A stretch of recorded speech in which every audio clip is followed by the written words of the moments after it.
Welcome back, everyone, to another members live stream on Saturday, which is when I always do that. Every other Saturday.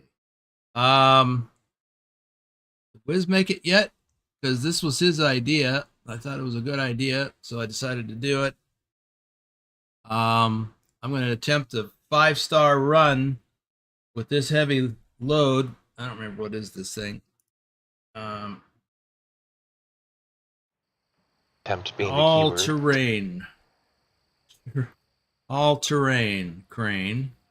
Let's see. I need to have. Yes, it is off. Stream elements off. No need to have that on.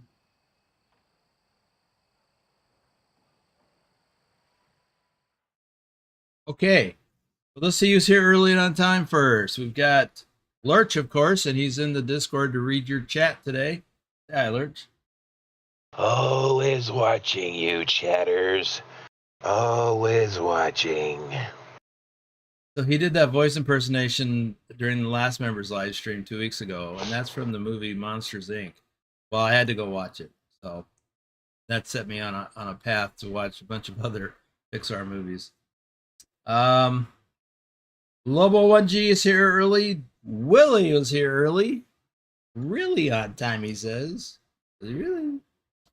Ken Beard is here. Deleted his message for some reason. And there he put a new message in. Nick is here. So we've got just a handful of folk so far. Let's see how many folks we got in here so far. We got 7. Okay, well, we're going to get started. I guess I'll do some shout outs. I had that up. Isabel Hagloff, Rob Stricker, aka Lurch. I'm just going to go through these without shouting out your accomplishments.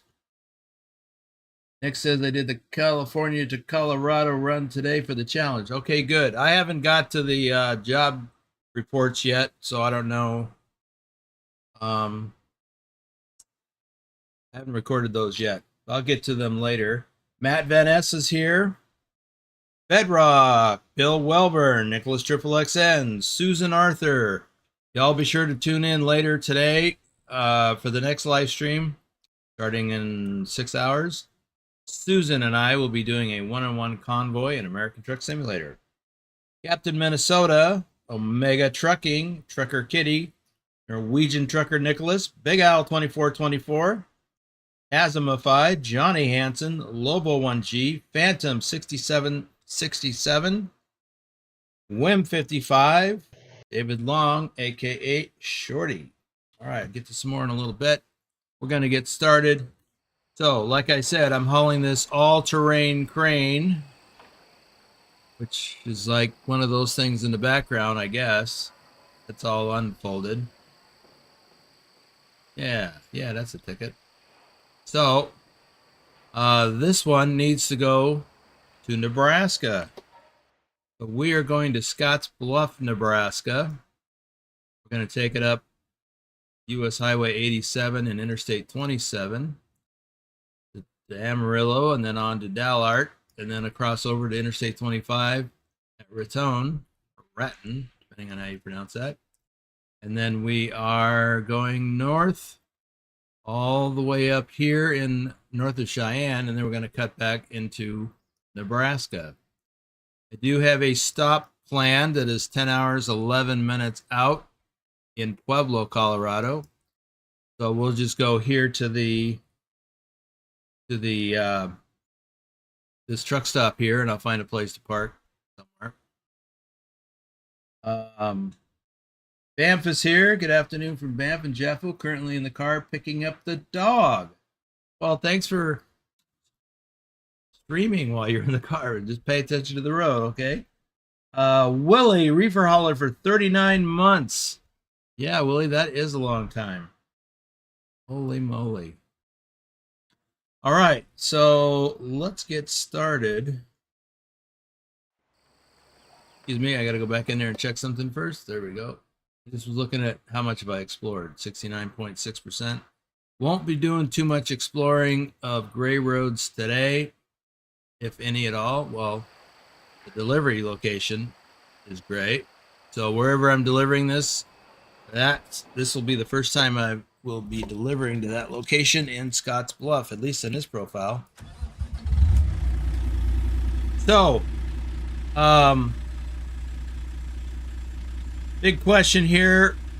Can I deliver this big old load, heavy load,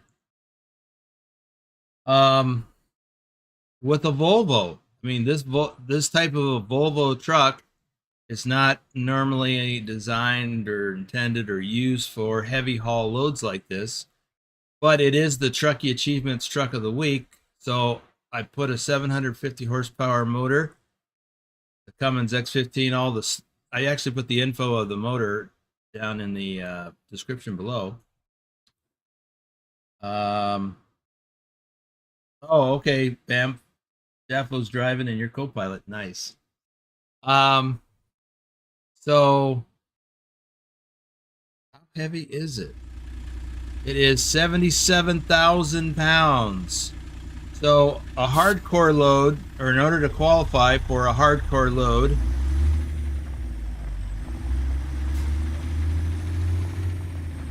there are 5 criteria, and you have to get 5 stars in all 5, or at least enough, close enough to round up to 5 stars.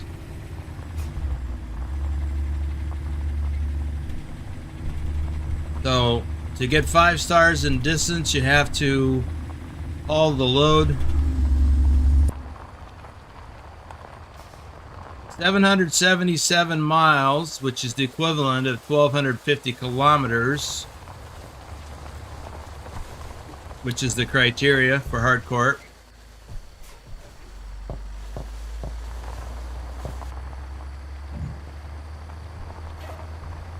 You can't have any fines, can't have any damage.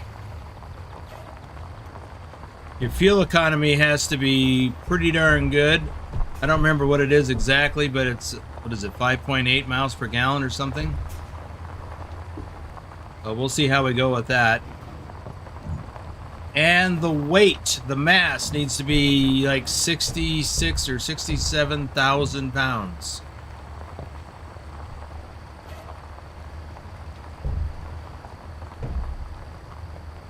So, the delivery distance is 945 miles.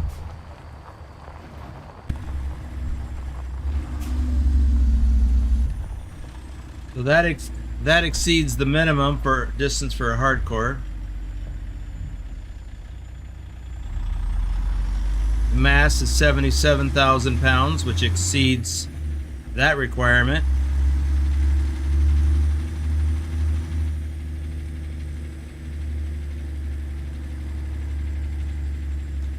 Nick says that in ETS, the truck of the week is the Renault T. Yeah, I haven't done and pulled that one out yet.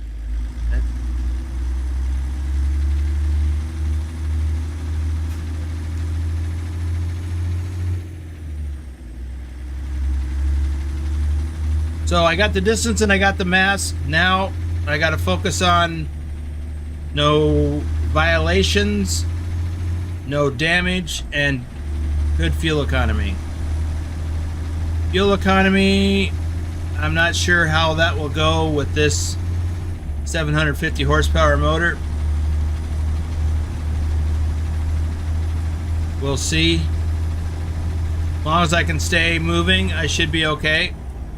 I got to do a lot of stop and go with traffic lights and stop signs. That will be a problem. No speeding. No accidents. And there's the rub right there. Trying to avoid accidents with AI is problematic, as many of you know.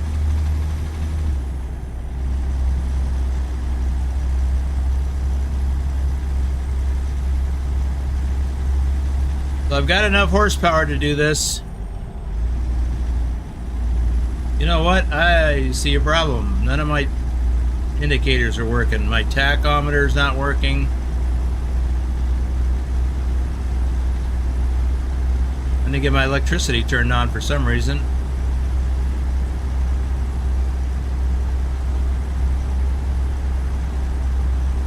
All right, well, I'll get that sorted when I get off.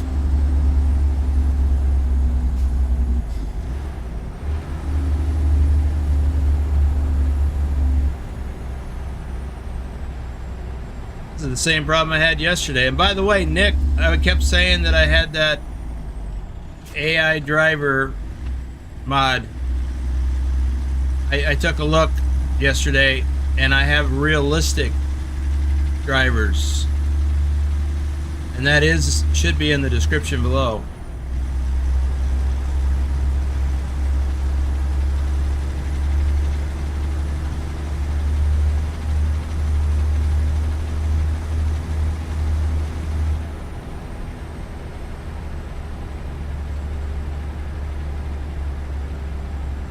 Big Spring.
Alright, I gotta pull over up here somewhere.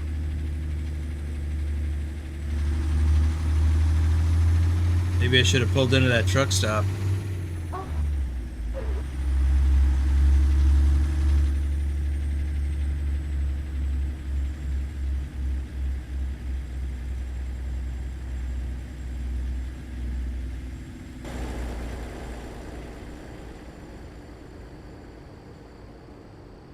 Nick says, do you think that realistic driver's mod is causing traffic to go slow in front of you? I don't know. But if it is, I'll take it out.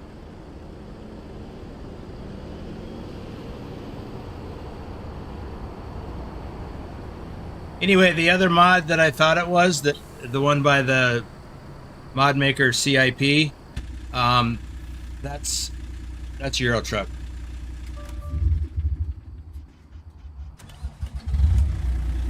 There we go. Now everything's working.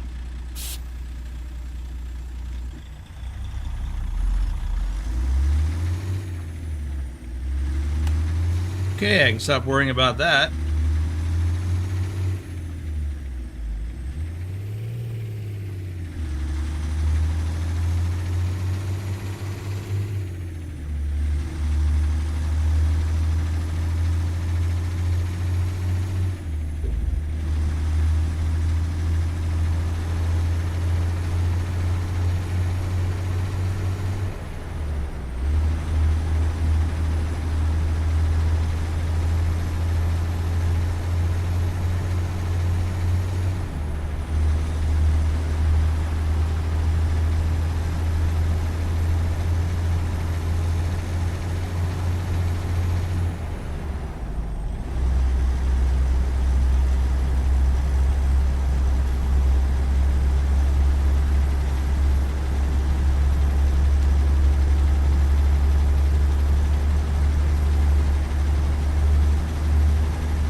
Having a little trouble with my shifter lately.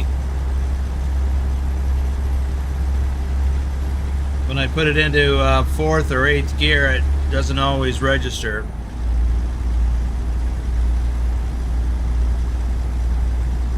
Or it pops out even. Took it apart, took the cover plate off and blew it out, but that didn't seem to have helped as much as I would hope.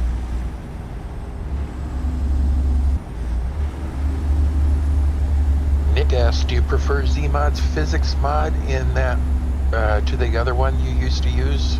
Yes. And I don't know that it's better, but I like Zeemod stuff, so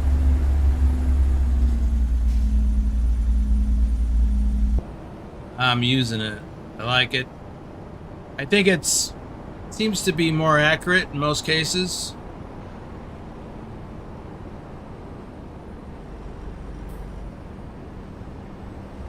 He likes it. He loves it. He wants some more of it.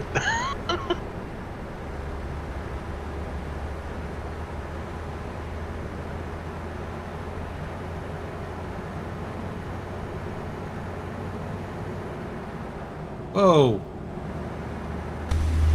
You just don't know what these AI guys are gonna do.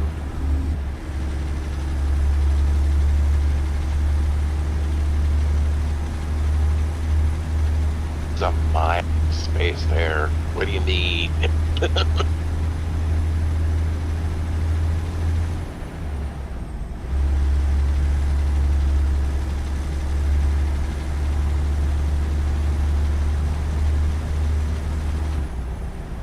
You know, another reason why I took this particular load is because I haven't been to Scottsbluff in a while. We drove through there on a convoy a few weeks ago,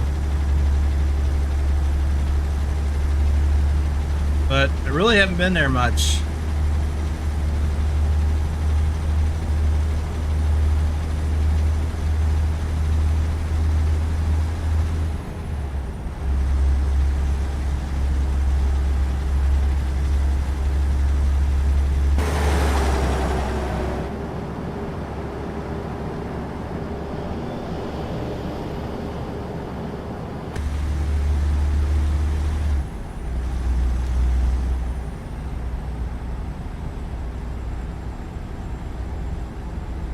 Here says good evening, truckers. So you are hoping for 5-star today, huh?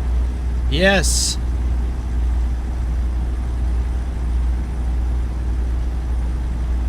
If the AI will cooperate.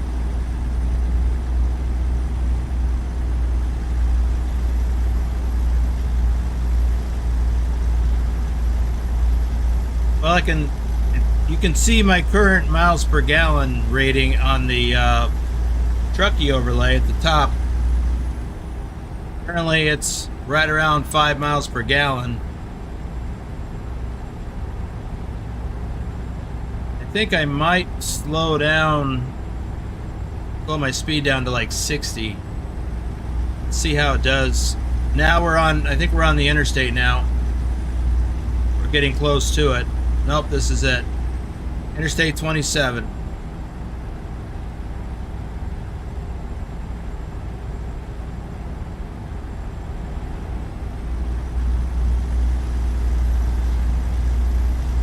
Yeah, he had a 5-star earlier. Today?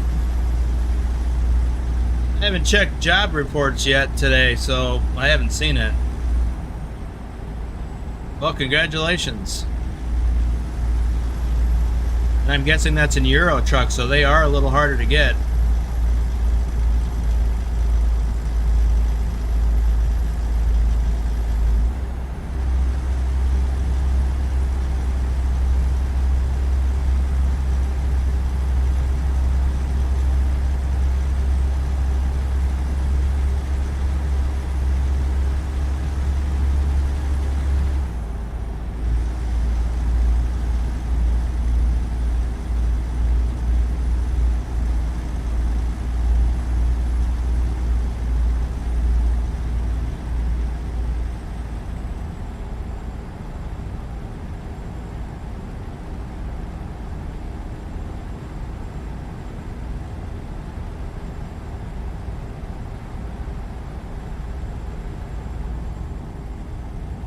Nick says I will never get a 5-star run.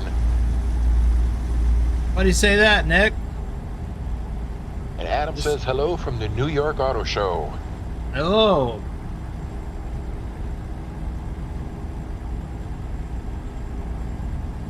Thor says I was even doing +4 on the speed limit most of the way. Huh. Well, as long as you're not doing +5 or 6.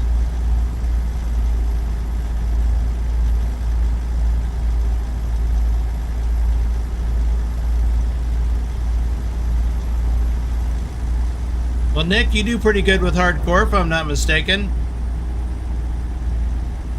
Run a few heavy loads.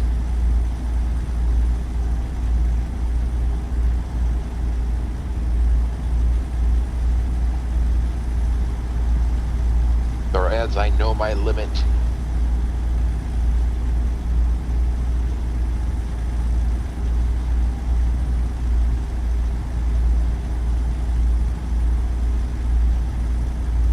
Nick adds, I've tried so many times and I just end up getting hit by the AI. Yeah, they are a nuisance.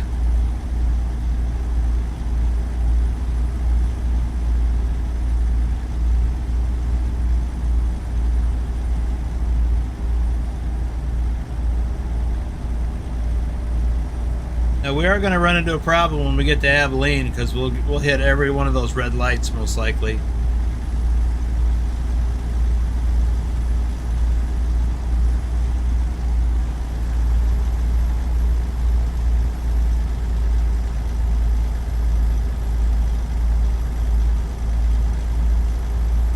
Fuel economy is hit 6 miles per gallon. So if I can maintain that or above, then we'll be golden for that particular metric.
Well, that felt like a tight squeeze.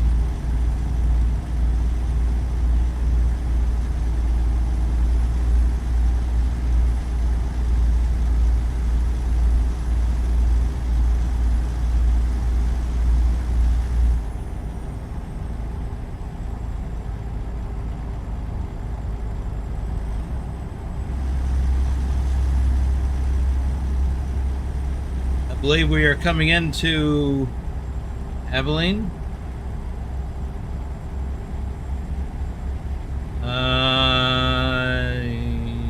Yes.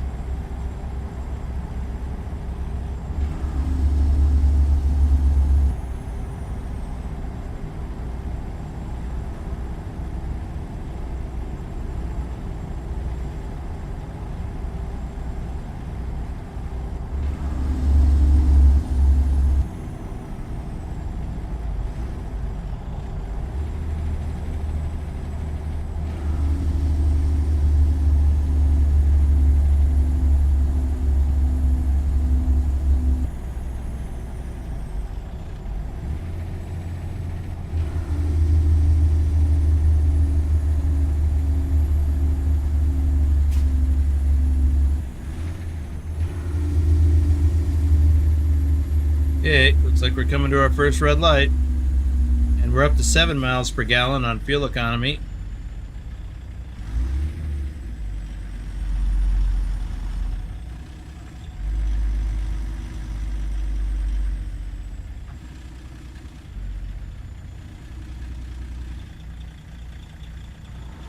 And they didn't have to come to a complete stop before the green.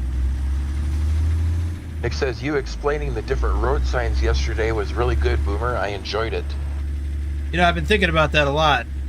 In fact, we passed a bunch of road signs and I was thinking about it again. Texas has some interesting, not the road signs, but the numbering system. They've got Texas state highways, county highways, farm to market roads.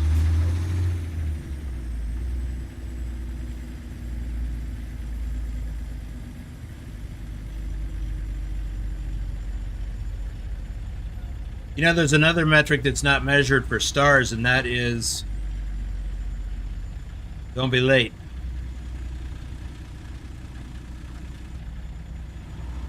Here we go. Posted slow enough that the light changed to green before I had to stop all the way. That helps with fuel economy.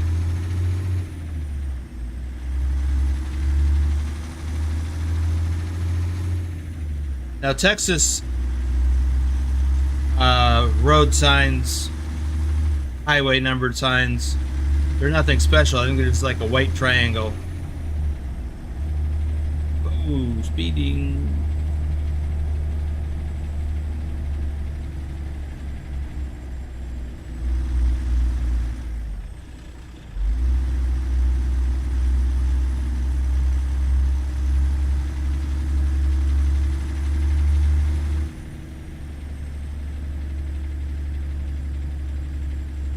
Well, we got through all the lights of Abilene.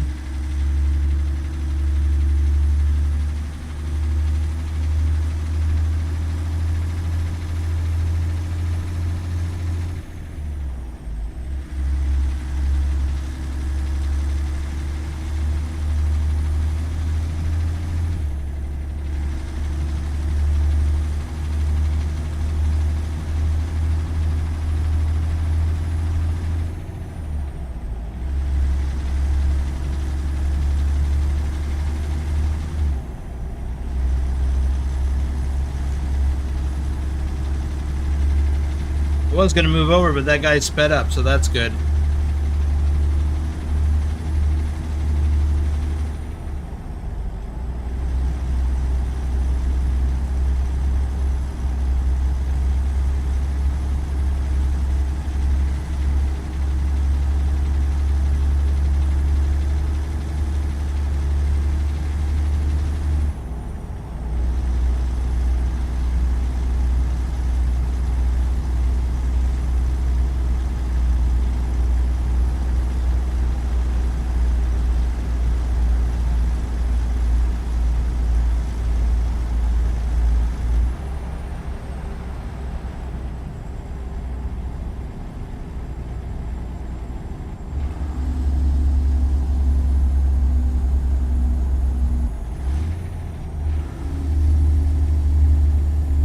Come on, Buzz, get out the way.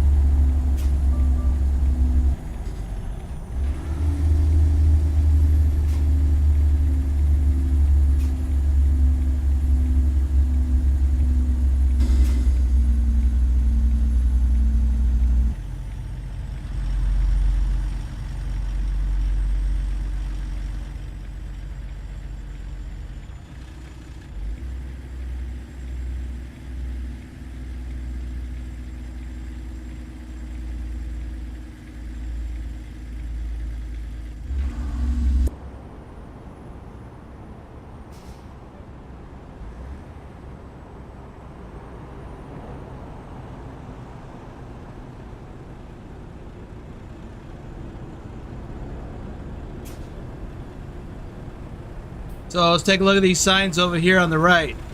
So US Highway 287 continues north. US Highway 87 goes left. And Texas Highway 152 goes to the right. So that's a Texas road sign. I assume that's a state highway, since it says Texas on it. US Highway 287, I think I put tens of thousands of miles on that highway.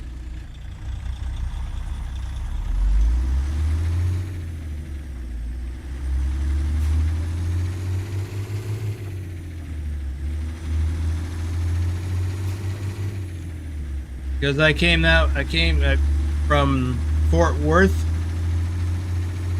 all the way up to Denver, well, Lyman,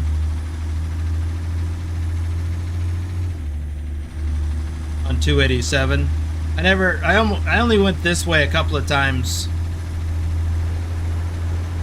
but you can't take 287 north out of Dumas because it doesn't exist in the game.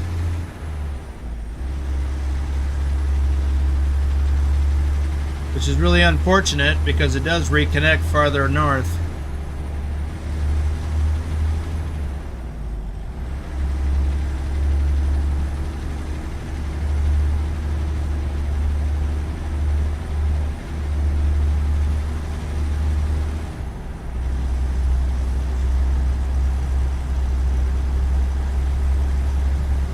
Wow, it's getting a little late in the day. I'm surprised.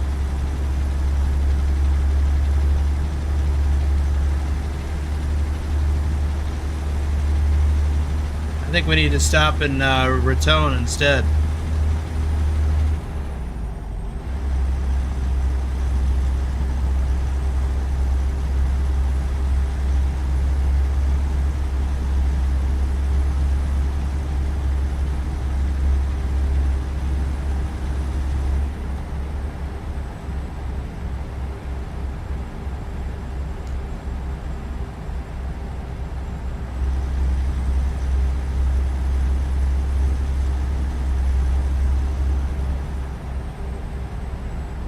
Says we got some roads and streets in Denmark where they have many a green wave. If you keep the speed posted on the sign, you can drive right through at the intersections, not lifting your foot even once. I think that takes some skill on the part of the highway designers or the roadway designers to do that. I think there's a few places like that in this country too.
Oh.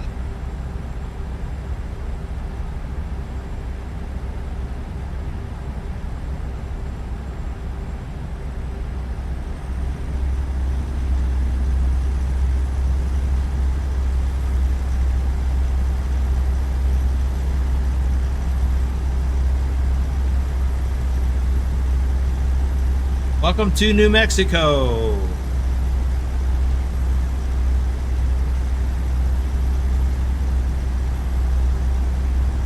Says I'm gonna take a left turn and make stop my bed. Catch you later. It's gonna do what? Take a left turn and make my next stop my bed. Oh. Well, alrighty then. Thanks for dropping by. I'll look for that job report later.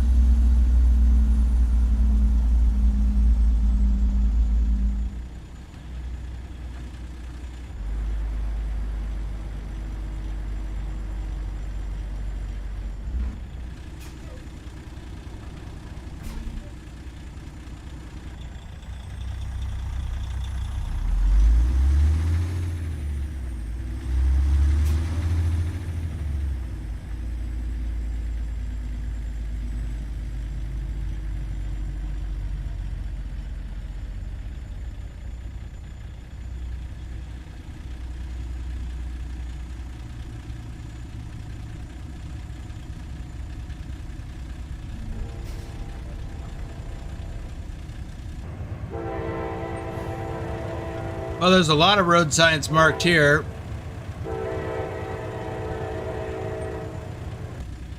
US Highway 64, 56, 412. That one I don't understand because that would be a bypass off of US Highway 12, which is way up north. Runs through Wisconsin, Minnesota, South Dakota, no, North Dakota. One of the Dakotas. So I don't get that one. But 87, yep. 87 is a north-south highway. 56 and 64 are east-west highways.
I really like this view. Sun setting. The oversized load beacons flashing or rotating.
says, will it be difficult to park for a rest stop with that trailer? Some places it would, absolutely. But you have to plan ahead.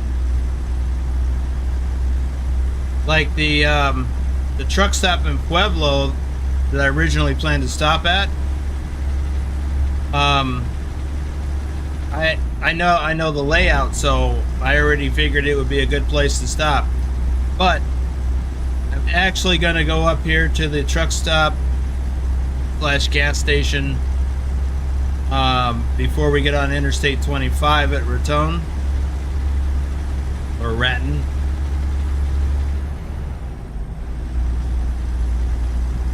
And I know the layout of that one too, and I know that I can get in there, I can get fuel, and then pull around to the parking area with no problem. But you really do have to think ahead when you're pulling a big unit like this.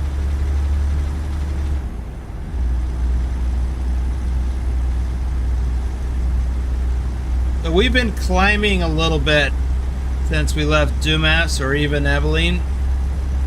The fuel economy has dropped from around 7 to below 6. Wow, I'm speeding too. That doesn't help.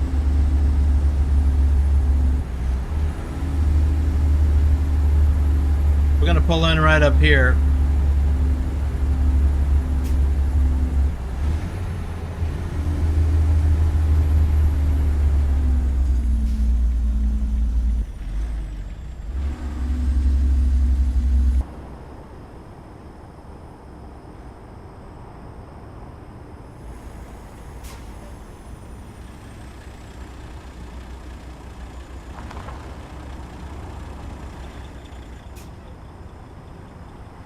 I'm not going to try to go through the fuel island like this because I can't get at it straight on.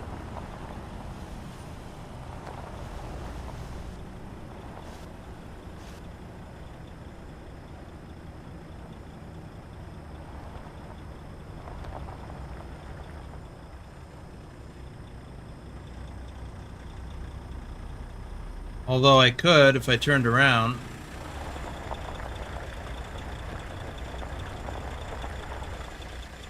Got to set this up a little better.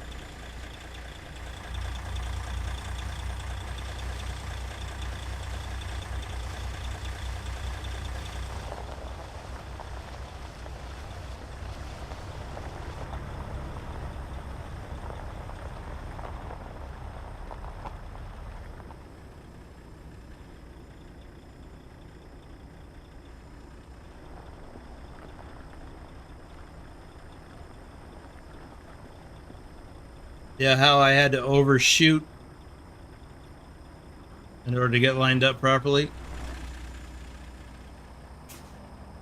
So I could drag the trailer through without dragging it across the fuel pumps.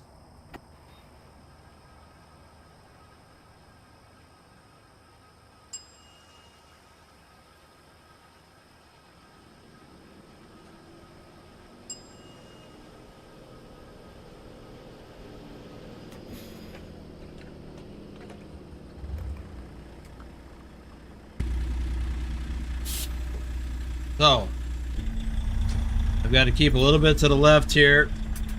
Make sure that my stinger pulls through without touching the sides.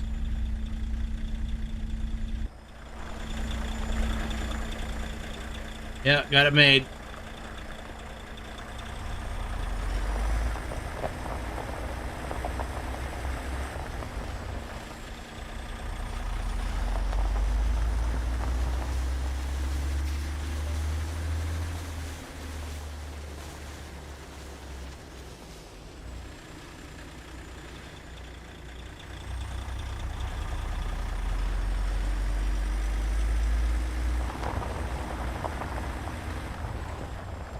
Now this would not be okay in the real world because I'd be taking up all of the parking spots.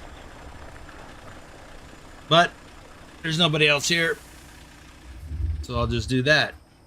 What time is it? 9 p.m. Boom.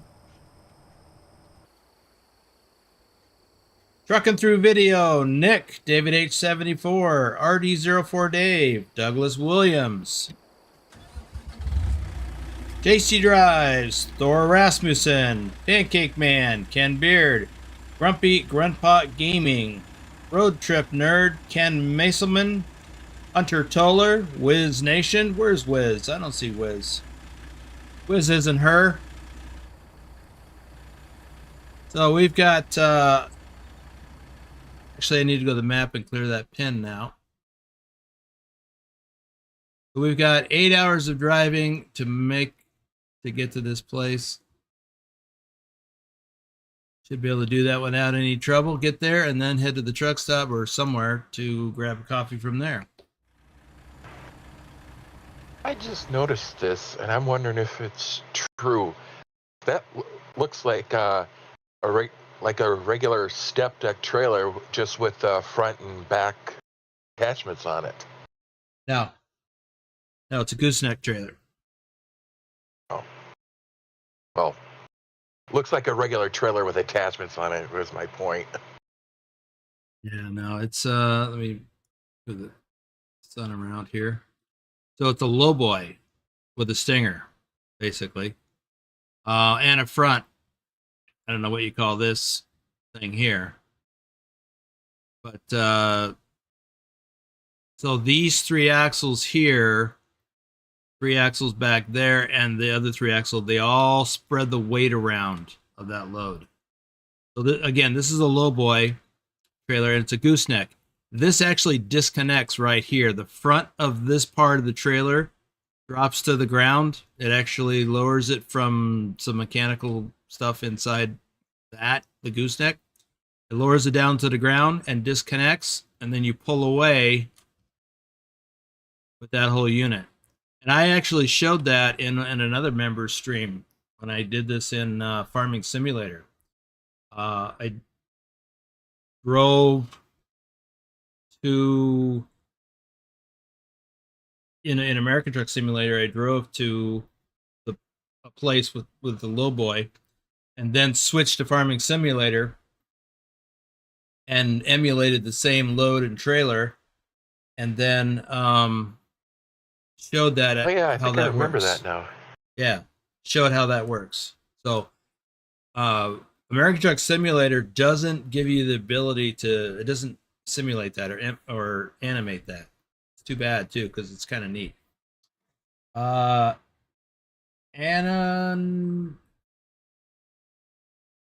address, Madra. I guess. Welcome to the stream. Glad you made it. Wish I could Whoever say you your are. name. Yeah, whoever you are. Wish I could pronounce your name. All right, let's get to it. We have 485 miles to go. Current fuel economy is 6.1 miles per gallon, which is adequate to qualify for a 5-star on the fuel economy part.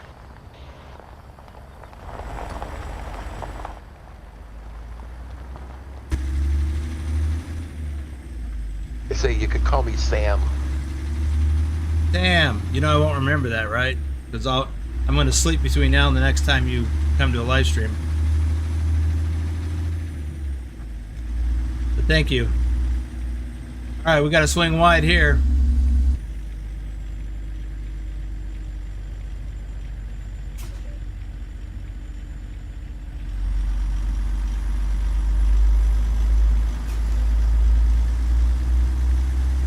And we will be coming up to our first scale at the top of the hill.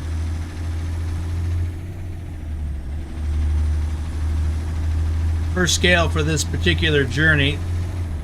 So we'll see if we get pulled in.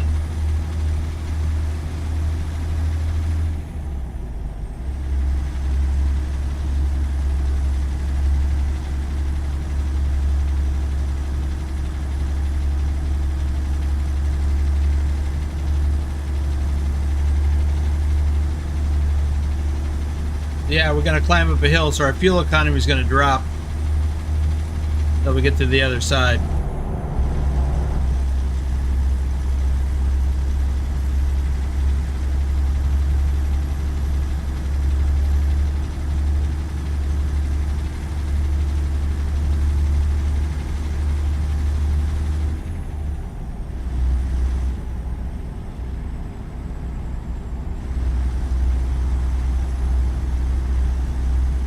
still enjoy doing the special transport deliveries? Yeah. I don't do them very often, and maybe I should do them more often, but to be fair, at least in Euro Truck, I get intimidated by them a little bit.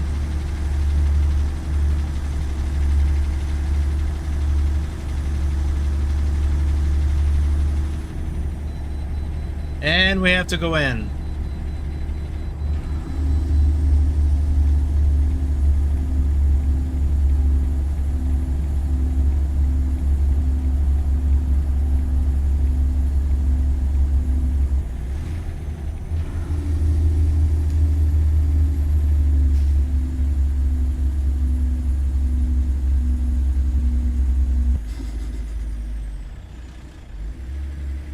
And when I say I feel intimidated by them, it's because it's not something I've done very much.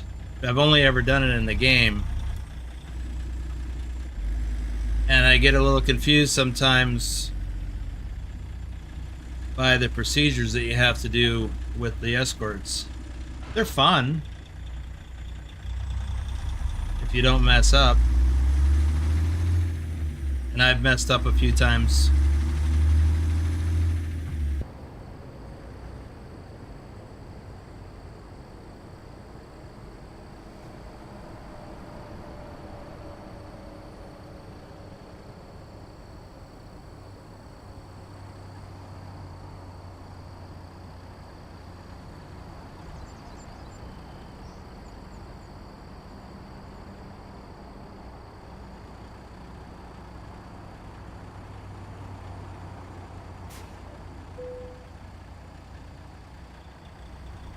£127,050.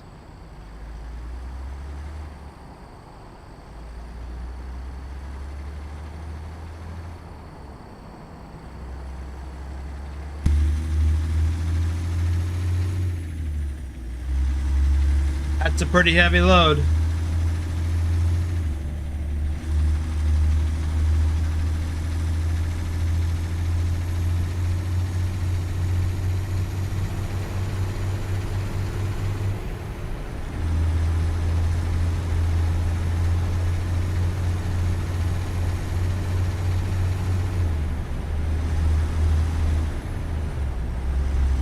Alright, our fuel economy has dropped to 5.8, which is still, I think I would still qualify for a 5-star.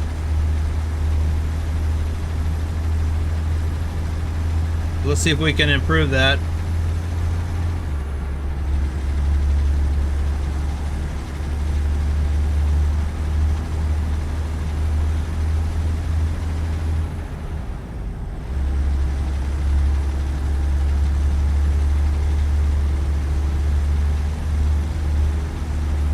So notice the Colorado road signs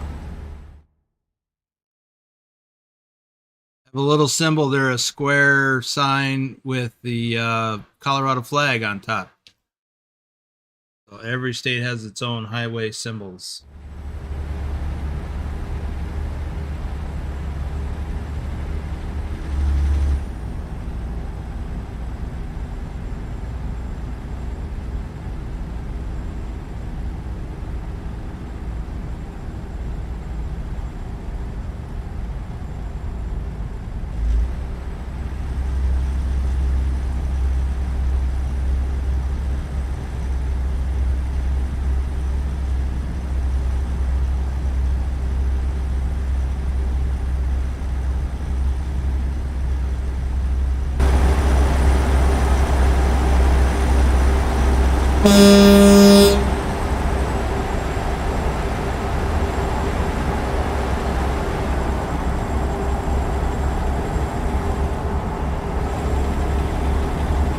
That's a little disorienting.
think we got to slow down. Yep, we got to slow down to 55 up here.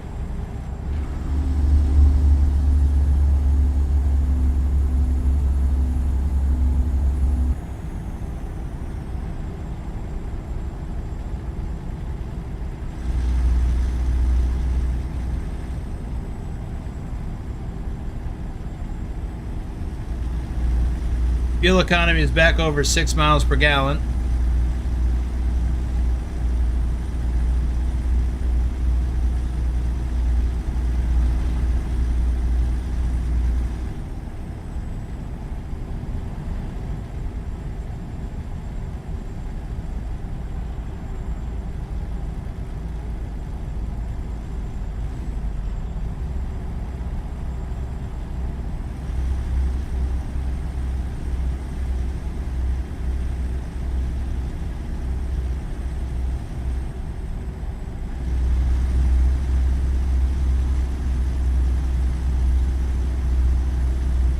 Sam asked, what do you think on electric trucks?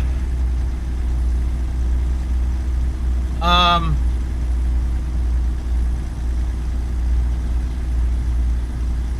don't know. I guess it'll be okay once the technology is evolved enough, matured enough.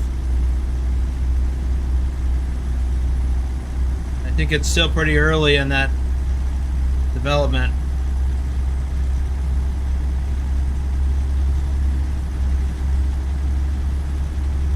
The issue with electric vehicles, whether it's trucks or cars, is that they're not always practical in all areas.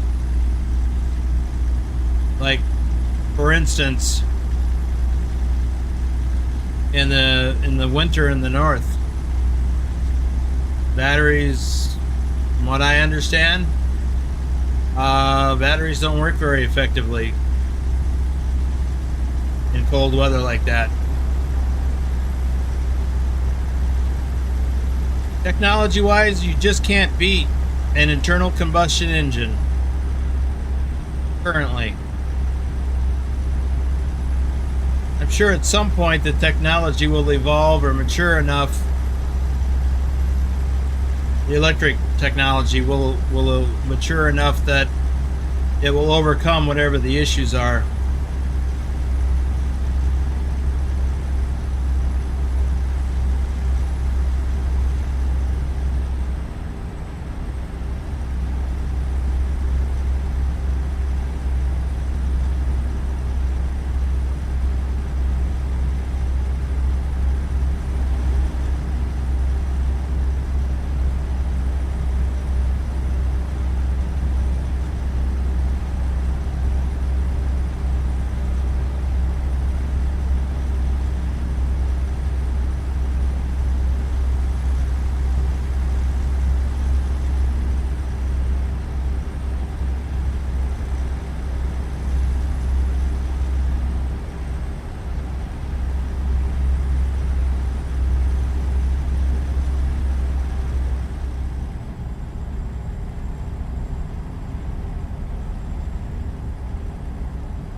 Well, as a truck driver, I had to drive in some pretty cold weather in the far north.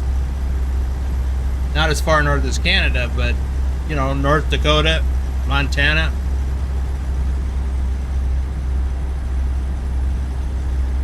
I tell you what, I have had to endure some serious cold weather. I remember a time where I was going through North Dakota, headed west.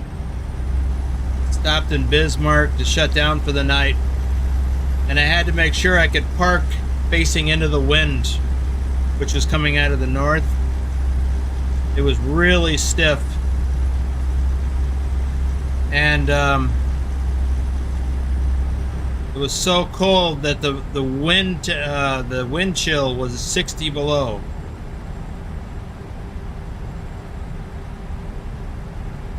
Well, that was one of those nights that I left the truck running all night.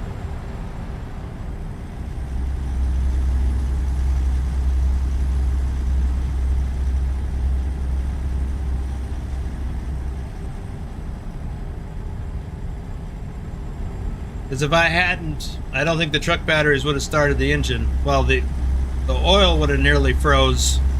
Certainly would have gotten sluggish.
Sam is actually from Indonesia. It's difficult to be a trucker. If I'm 26 and try my luck going to America to be a trucker. Well, that might be a problem right now.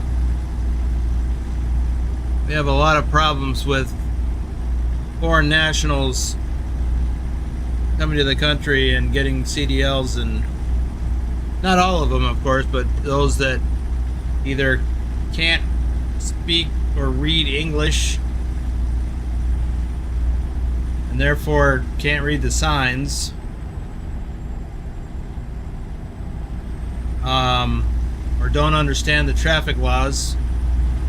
We've had a few of them that have caused some serious accidents. So they're really cracking down on foreign nationals. Now, that doesn't mean you couldn't come here and immigrate here with the goal of becoming a citizen, and then once you get your green card or whatever, I don't know the process,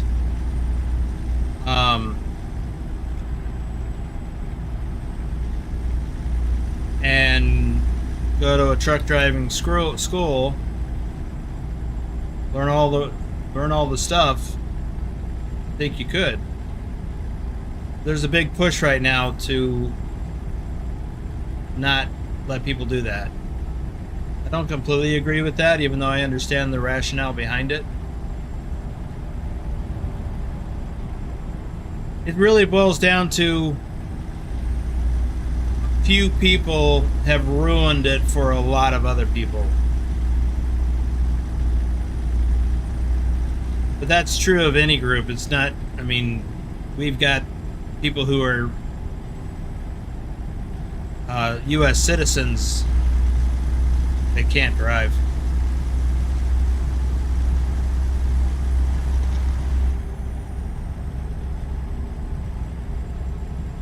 And we all make mistakes. You even got court systems that will allow repeat drunk driving offenses. And that makes no sense. That shouldn't be a thing at all. As much as the DUI laws have been evolved over time, that should not happen. Let's see if we got to go in. Yep. Again.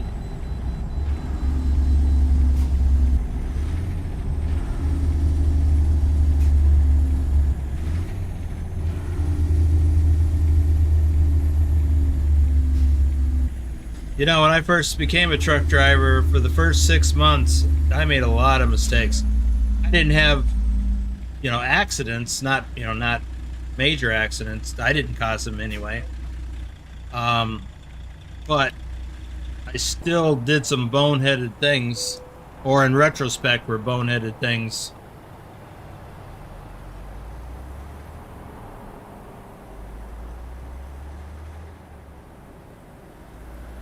And you learn from that. Some people don't learn.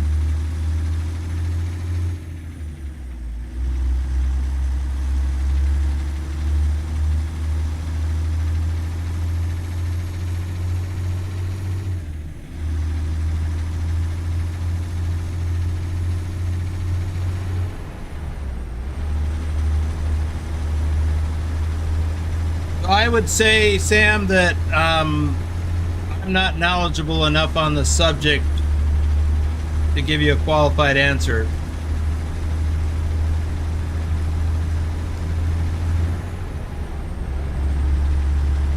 It's probably something I don't even know where to look for that answer.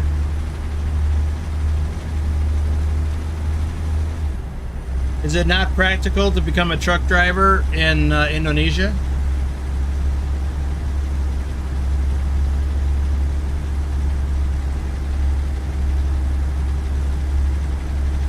Okay, so you said it's difficult to be a trucker. What makes it difficult in Indonesia? Not enough job openings?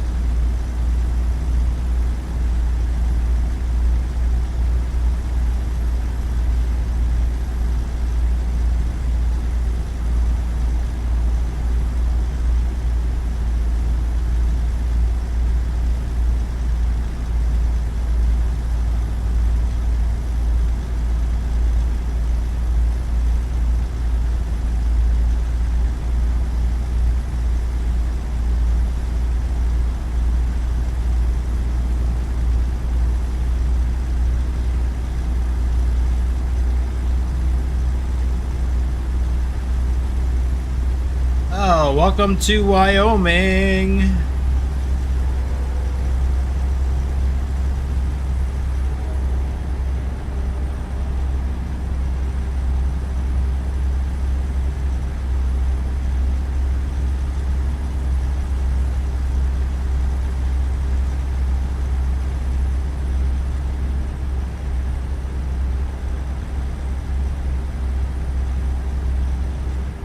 Whoa. What are you doing?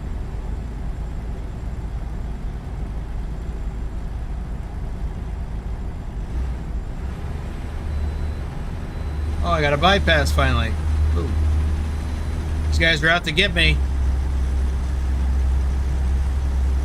Haven't had an accident yet, and I'm getting close to delivery. They're out to get me.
Wow.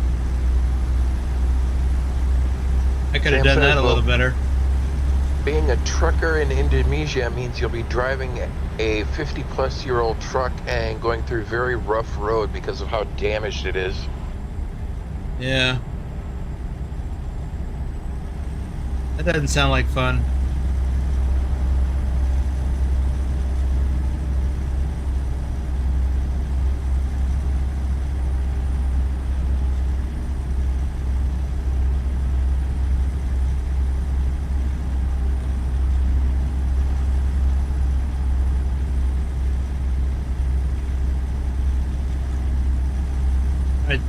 This guy's... I'm not getting behind him. Well, I know that one thing that's very important, and that is your language skills. So if you got good, if you can speak the English, if you can speak English clearly and understand it, and you can read and write in English well enough, then you might have a shot at it. But I don't know what the legal requirements with respect to coming to the country just to be a truck driver. I don't know what's involved with that.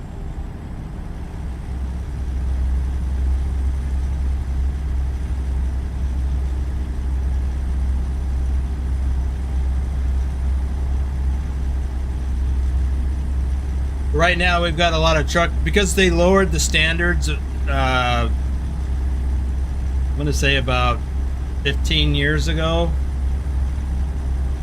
The requirement to be able to read and speak English proficiently, that standard was relaxed, and it created a lot of problems. And now there's a backlash going on.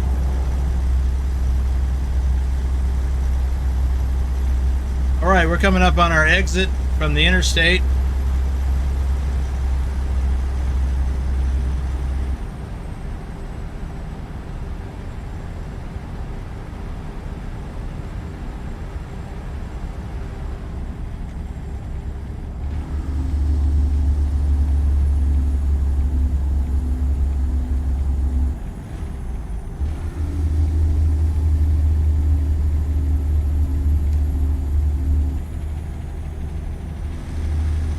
Now we're getting on US Highway 26.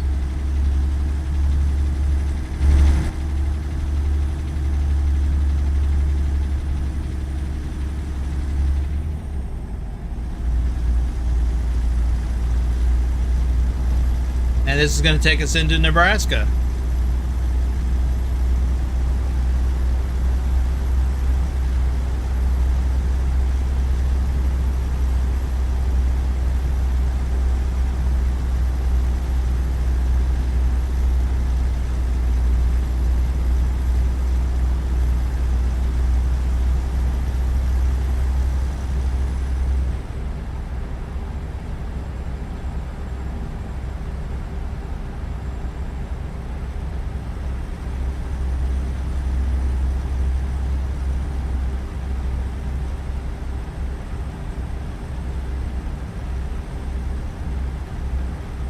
Sam says, in Indonesia, a good truck is a truck that can drive. Your safety is in your hand. Yeah, it's not like that here. And I don't agree with that philosophy. I agree with the philosophy of the road safety standards that we have in this country. And basically in Europe too.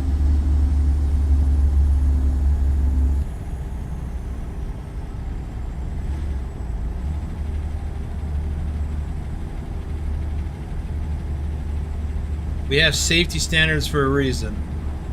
They save lives.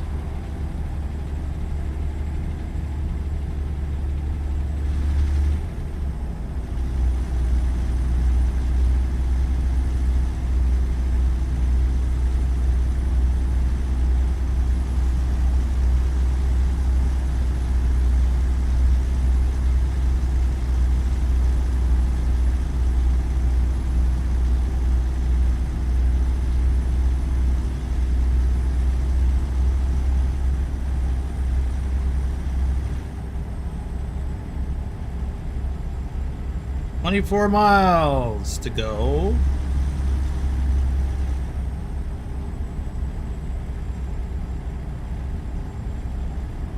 We're nearly there.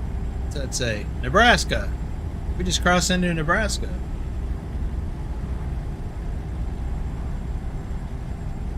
And I can see the flag, the delivery flag on my mini-map.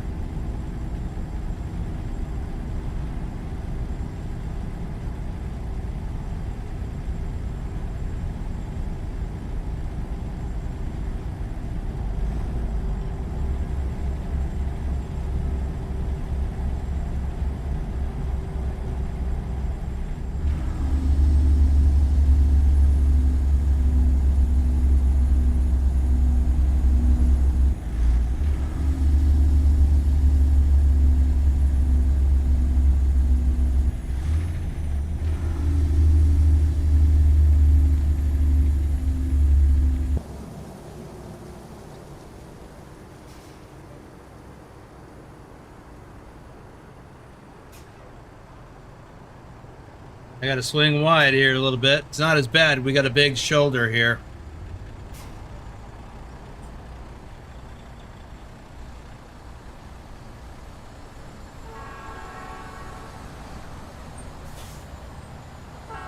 But I want to be all the way on the left side of the lane and then extend it out into the intersection as far as I can before I cut right.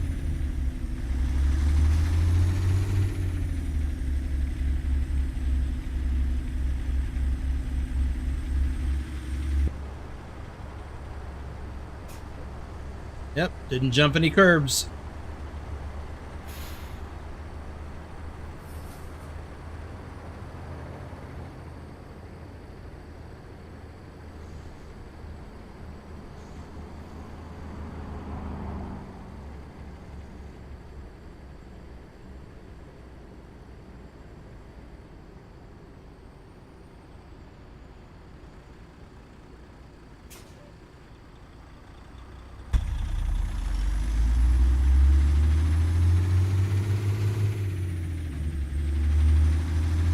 Nobody was coming, so I'm using all of the available space that I need.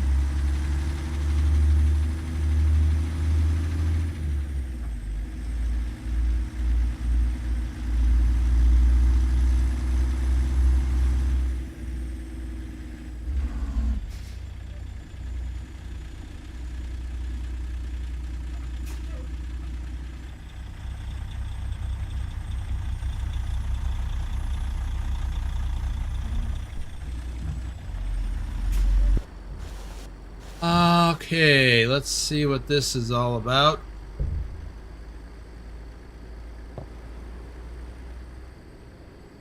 Yikes, we gotta make a sharp left turn up here.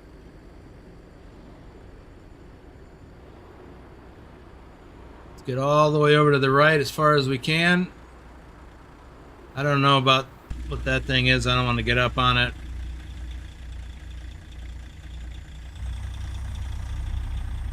I do have a plan B if this doesn't work.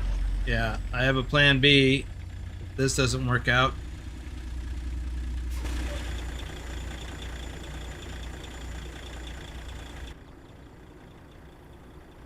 How I overshoot the approach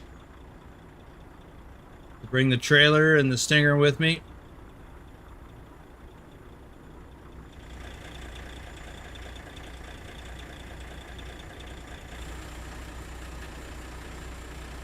You got it.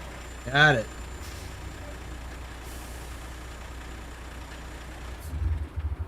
So, our delivery fuel economy is 6.9 miles per gallon.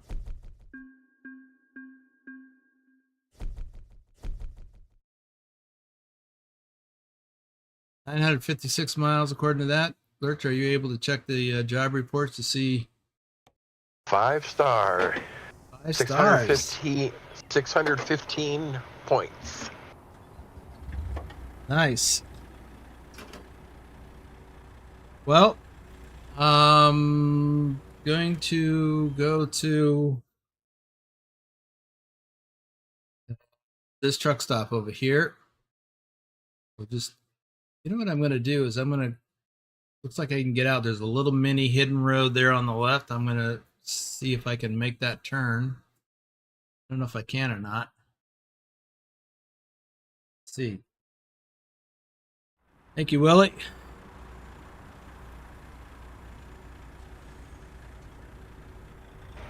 I mean, I could just ditch my trailer.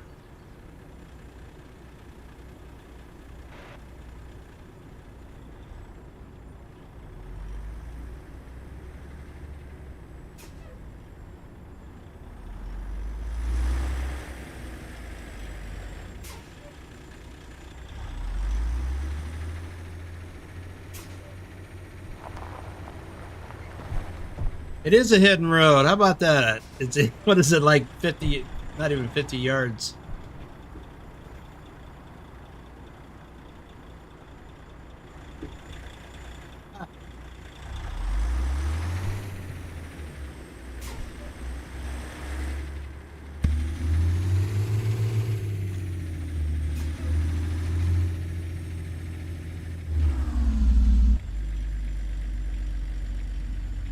And Banff says congrats. Thank you.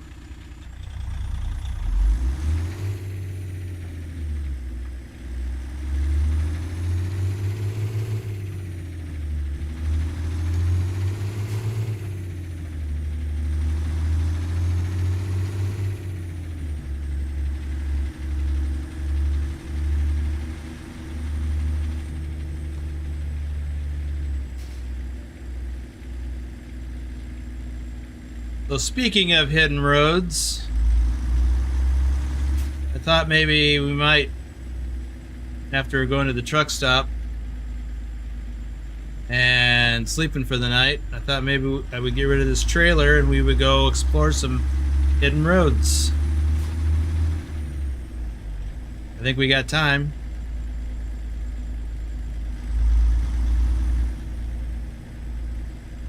So no damage, no fines, fuel economy was good.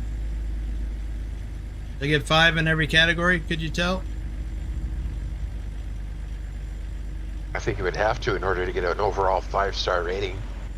Yeah, you could get like 4.5 in one category. And it would round up, because it'll round.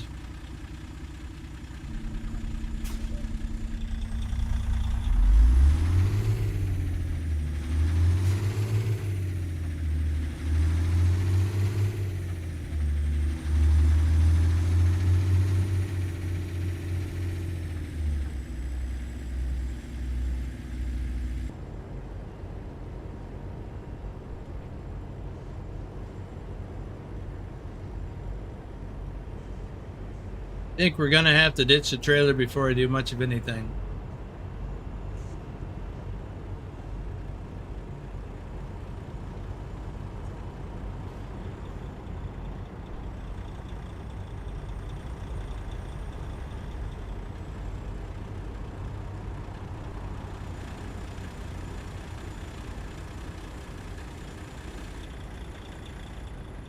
Yeah. If I was doing this for real, I would have dropped the trailer before even going to the fuel island here.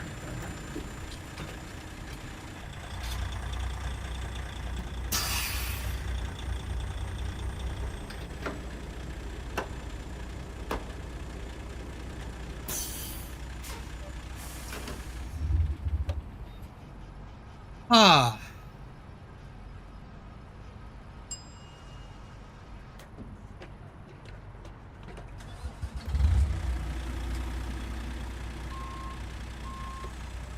You know, it'd be kind of neat is to get a load that goes on this, and then go take it on that hidden road. Some of you have been on that hidden road, know what I'm thinking.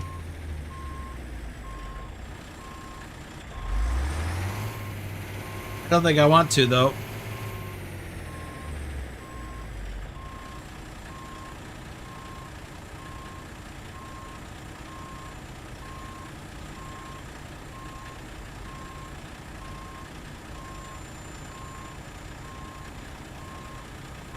Now it's 5 stars across the board. Good deal.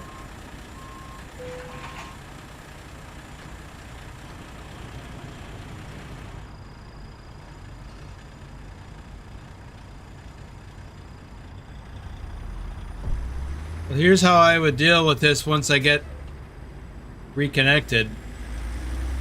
There's not a lot of room to maneuver in here, so I would come all the way over here, swing wide.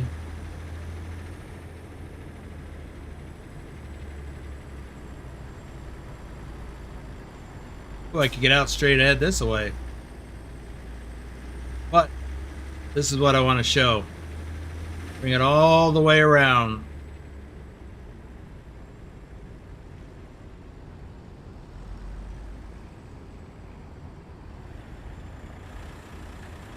Okay, I think I made my point. I'm going to get rid of the trailer now.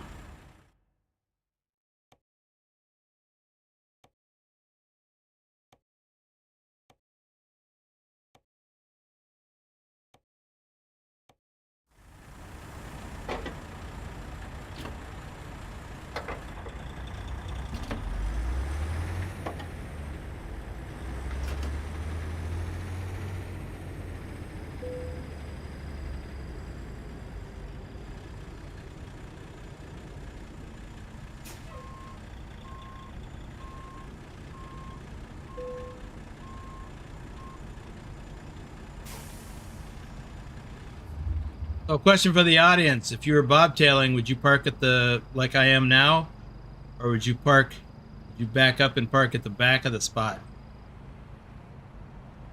If you would or would not, why? I'm going to advance the time to 10 p.m. and sleep.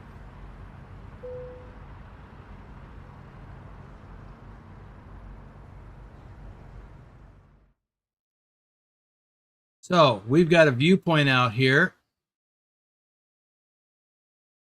Well, let's go get that viewpoint. We've got some time.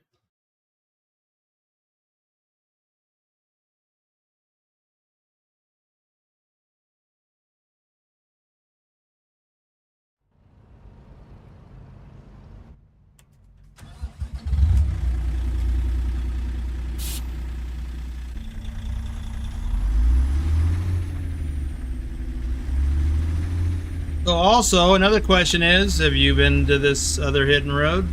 And have you discovered the hidden road that I just discovered over by Hitachi? Because I did not know that was there. At least I don't recall.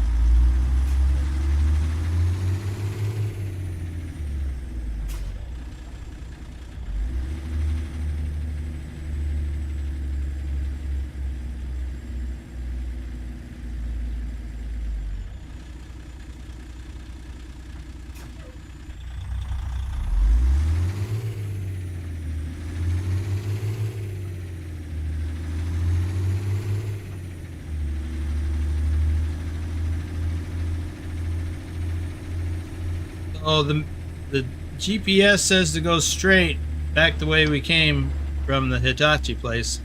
However, I'm going to turn right.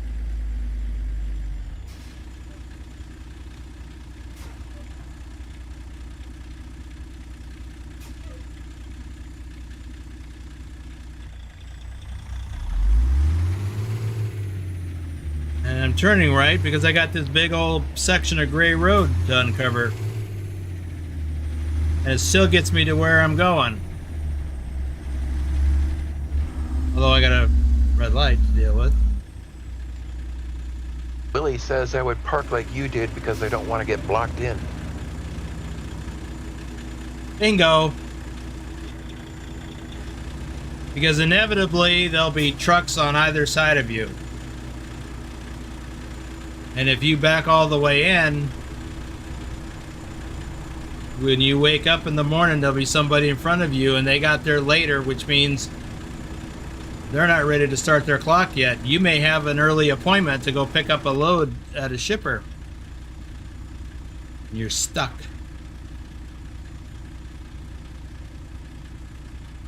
Now, I have parked in the back like that, but I coordinated with the guy with another bobtail driver. We determined who had the earlier pickup time. He did.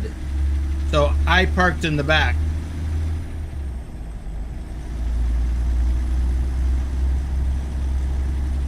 And so he parked in the front because there just really wasn't much parking at this truck stop. Or not much parking available. So we just coordinated our pickup times. I parked in the back, he parked in the front. And then when I got up in the morning, he came and knocked on my door to let me know he was pulling out, because if he didn't, somebody would pull in front of me, and God knows how that would go. Anyway, yeah, you nailed it, Willie.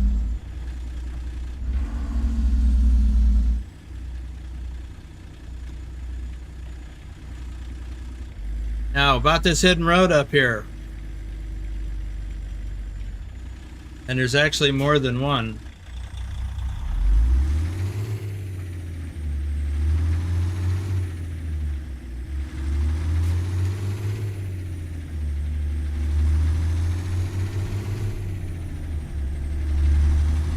I remember when Nebraska first came out and we discovered this. It was pretty cool. We did it on a convoy.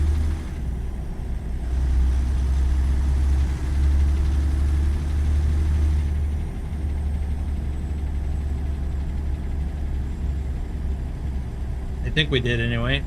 I mean, I know we did, but I don't remember if that was the first time I went on it or not.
I believe this is part of the original Oregon Trail.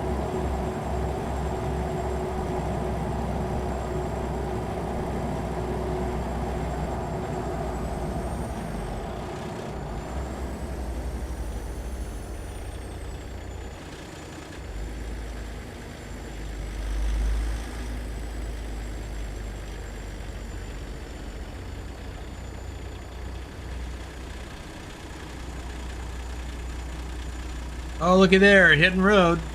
Let's get the viewpoint first.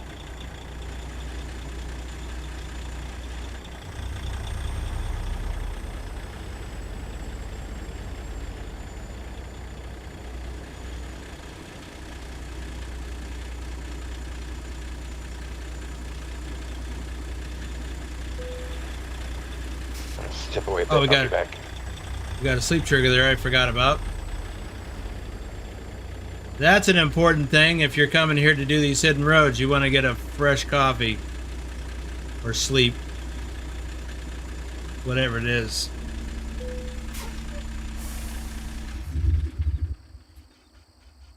Scottsbluff National Monument.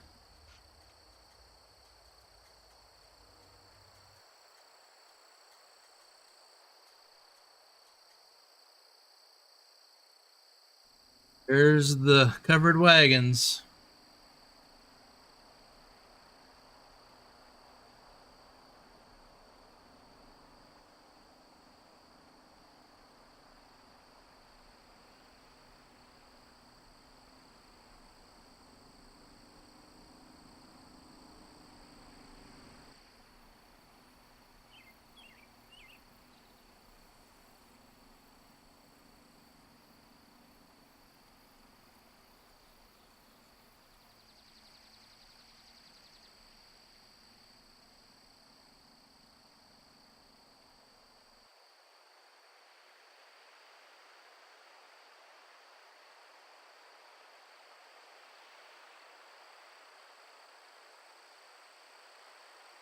I never came here in real life. I wished I had. Never had opportunity to. Okay.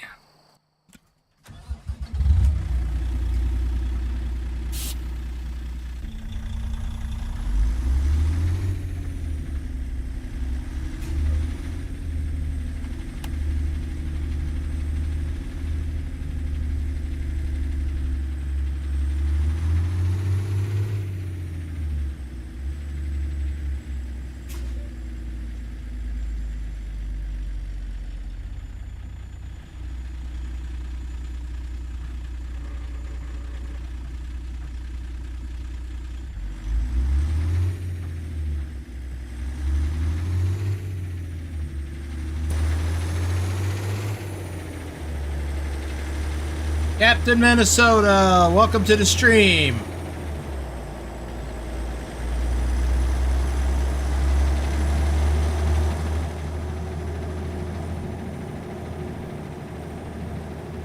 We are exploring the hidden roads around Scottsbluff. after making a 5-star delivery.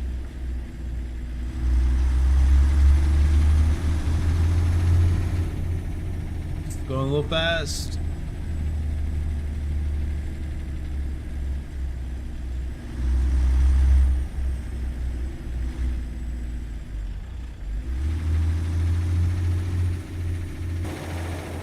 So, has anybody else been up here?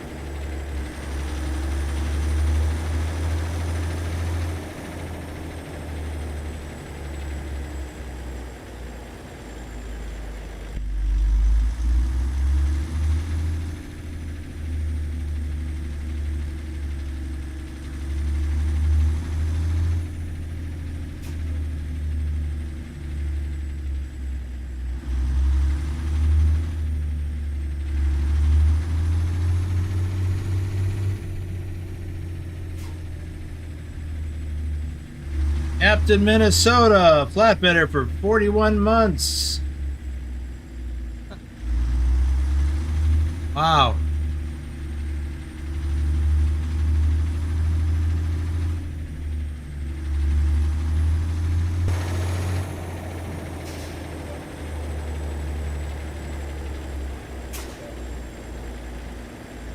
What a view from up here, huh?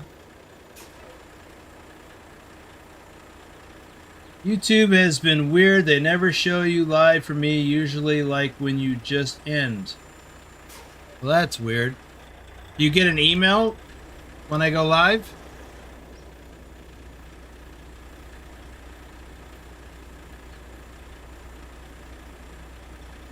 Try hitting that notification bell and selecting whatever it says. Yeah, Sam, it is amazing. That's one of the reasons why I wanted to come up here. Wish there was another viewpoint up here.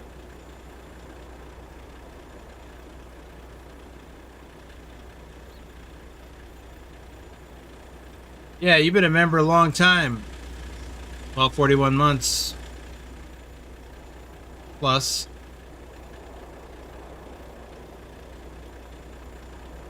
So if you go down to the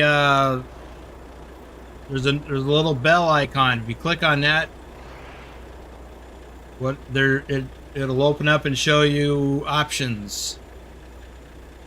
You might need to tell it to let you know every time that I'm streaming.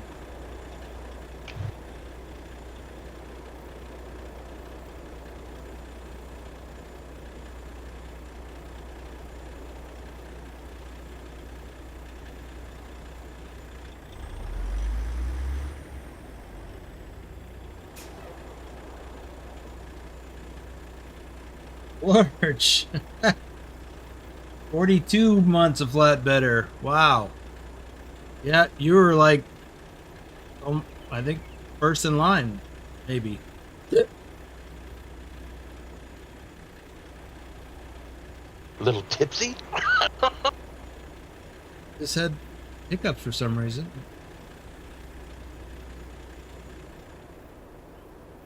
Yeah, that is amazing scenery. Wow. Or view.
So XLT, what'd you find out when you clicked on the bell? What did it tell you?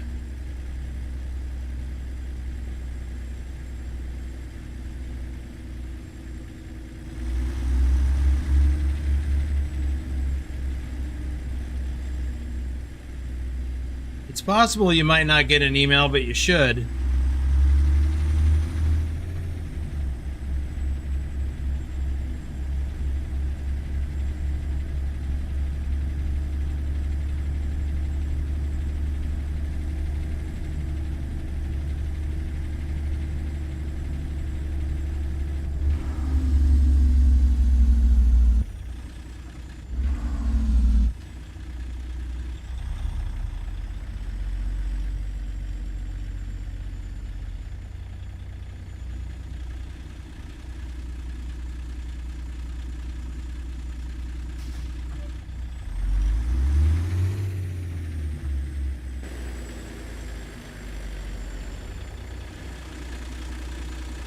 Before we go any further, I want to finish the shout outs.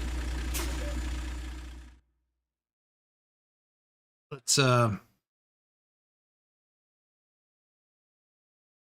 a look at this whole area here.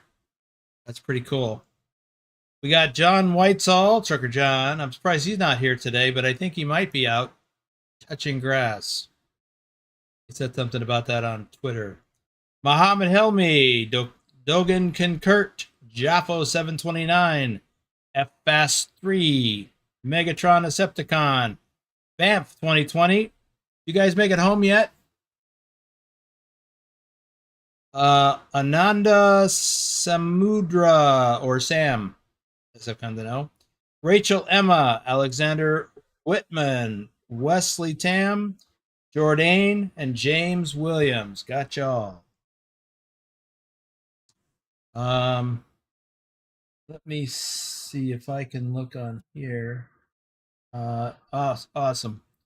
So if I click on the bell on my tablet, I have all notifications selected. So check that, make sure that you're getting your notifications. Okay. Says, sure we did.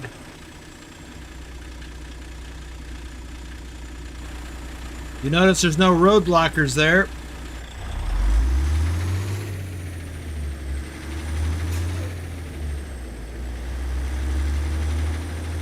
New passage, map updated. This is our hidden road. Our other hidden road. This is the cool one. I mean, that was cool, but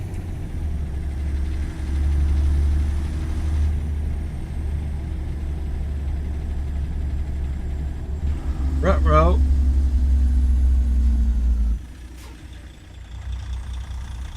Road destruction ahead.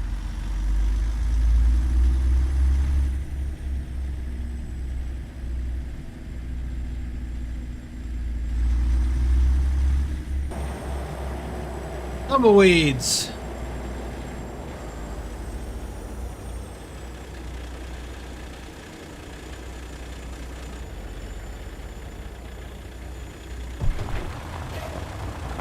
This way to the Oregon Trail. What does that sign say?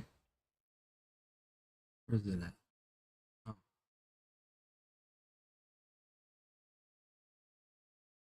Old Oregon Trail, Adventure Road.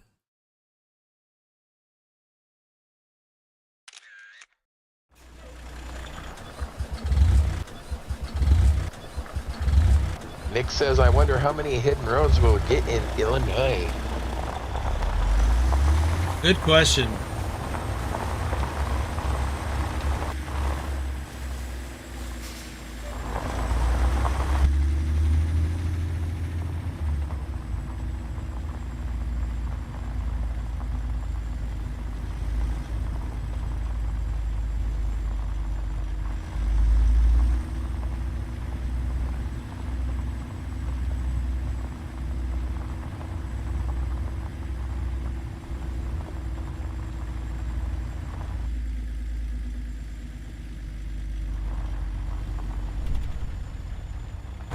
Now here we got a split.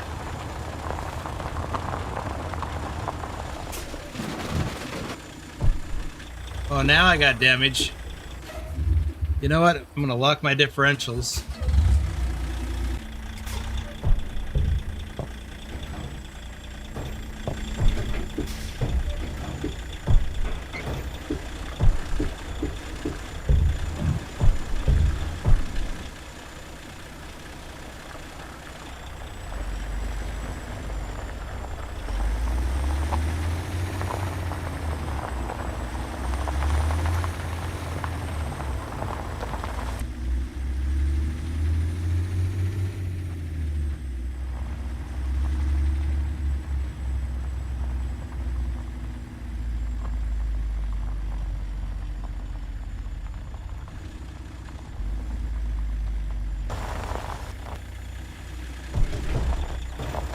And we get more action on our axles now with 158.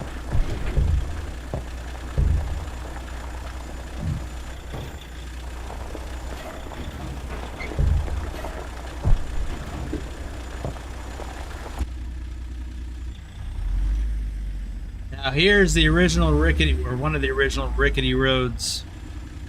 I guess Montana had the first one.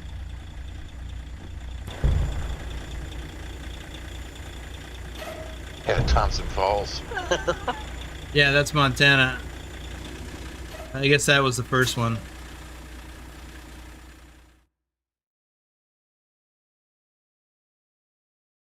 Ooh, I never noticed that wagon down there before.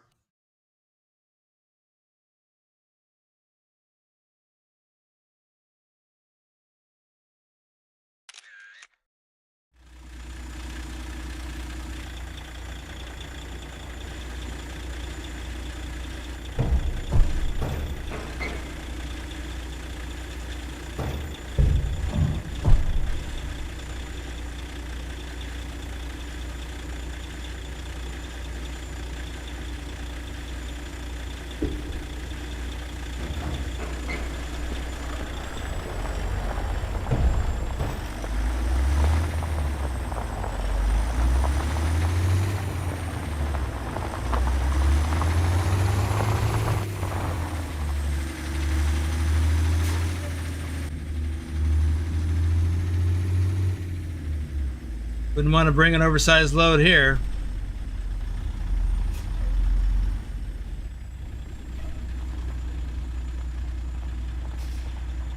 Now, was this a road we could go on? I don't remember. I think we'll run into a visible wall here. Yep, there we are.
Now we're coming back to the main road.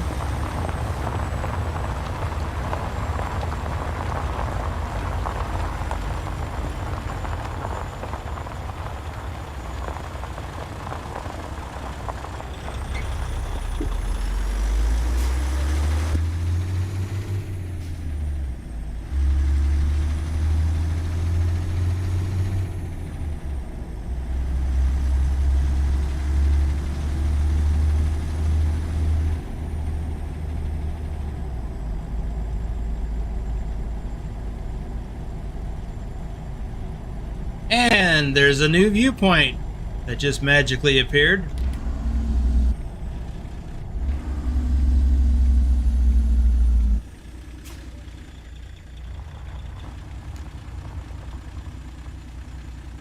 How about that?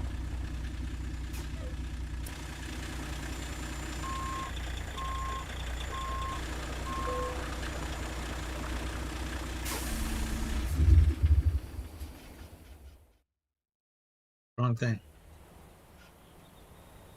Chimney Rock.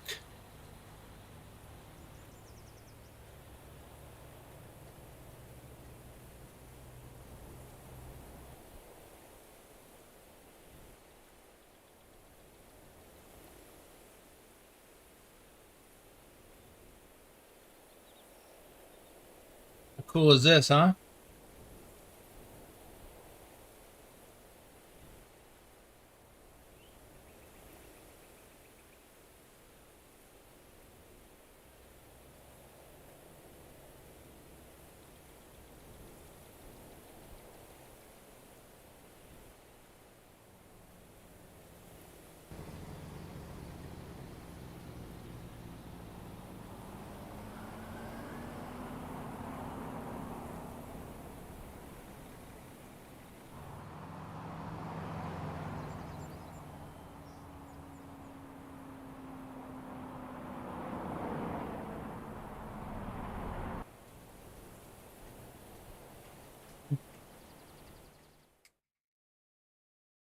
Let's have a look at this. Chimney Rock, rising 470 feet above the North Platte River Valley. Chimney Rock stands to the south as the most celebrated of all natural formations along the overland routes to California, Oregon, and Utah. Chimney Rock served as an early landmark for fur traders, trappers, and mountain men as they made their way from the Rockies to the Missouri River. The later immigrants, the solitary spire marked the end of plains travel and the beginning of the rugged mountain portion of their journey. I didn't notice this before. Oregon Trail, marked by the state of Nebraska, 1914. Chimney Rock. That turnoff. Well, there it is. So I think that's a hidden or blocked road.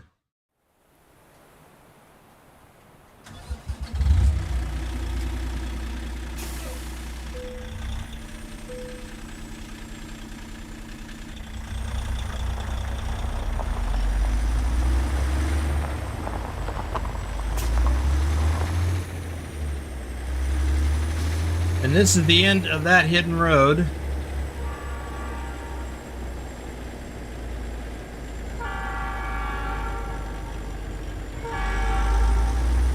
So if we turn left, we'd go back to Scottsbluff.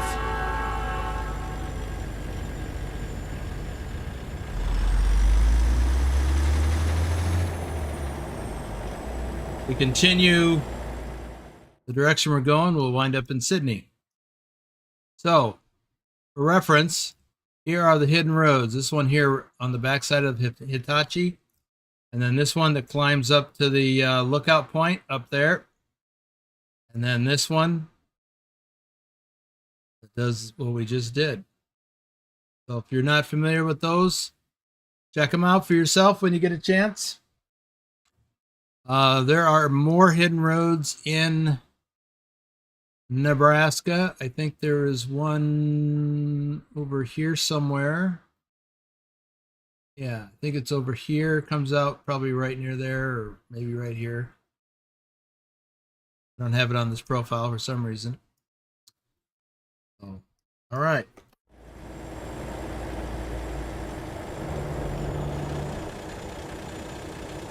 I'm going to shut it down here for a moment. Well, I'm going to shut my truck down here, and I'm going to end the live stream. Highway Nebraska 92 closed ahead. Yeah.